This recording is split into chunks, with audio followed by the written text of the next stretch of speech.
Sugar ఉన్న వాళ్ళు alcohol తీసుకుంటే ఏమైనా ప్రాబ్లమ్ వస్తుందా అని ఒక సబ్స్క్రైబర్ కామెంట్ చేశారు.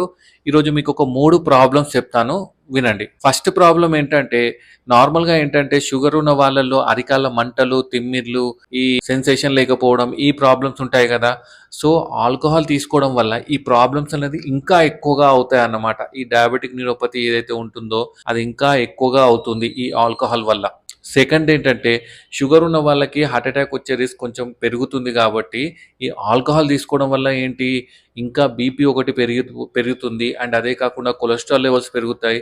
దీనివల్ల ఇంకా రిస్క్ అనేది ఇంకా ఎక్కువగా అవుతుంది. ఈ ఆల్కహాల్ తీసుకోవడం వల్ల. ఫైనల్‌గా ఏంటంటే, ఈ షుగర్ డౌన్ అయ్యే ఛాన్సెస్ ఎక్కువగా ఉంటాయి ఆల్కహాల్ తీసుకునే వాళ్ళలో. ఎందుకంటే, ఇది లివర్ నుంచెళ్ళి గ్లూకోజ్ రిలీజ్ ఏదైతే ఉంటుందో దాన్ని తగ్గిస్తుంది. సో, దానివల్ల షుగర్ డౌన్ అయ్యే ఛాన్సెస్ ఎక్కువగా ఉంటాయి. మీరు చాలామందిని చూసుంటారు గదా! కంప్లీట్‌గా ఆల్కహాల్ ఎక్కువగా తీసుకొని, మొత్తం షుగర్ డౌన్ అయ్యి, దాని తర్వాత ఫిట్స్ ఒచ్చి, ఇలాంటి పేషెంట్స్ మీరు గూడా చూసే ఉంటారు గదా! సో, షుగర్ డౌన్ అయ్యే ఛాన్సెస్ గూడా చాలా ఎక్కువగా ఉంటాయి. అయితే మరి ఆల్కహాల్ తీసుకునే వాళ్ళు ఎక్కువ రోజులు బతుకుతారు గదా! వీళ్ళకన్నా ఆల్కహాల్ తీసుకుంటేనే మంచిది గదా! అని చాలామంది జెప్తారు. మీకేమన్నా గైడ్‌లైన్స్ గాని ఏమైనా ఉంటే నాకు గూడా షేర్ చేయండి. నేను గూడా చదువుతా. అర్థమైంది గదా! మీకు కూడా ఇలాంటి డౌట్స్ ఏమైనా ఉంటే కింద కామెంట్ చేయండి. Thank you.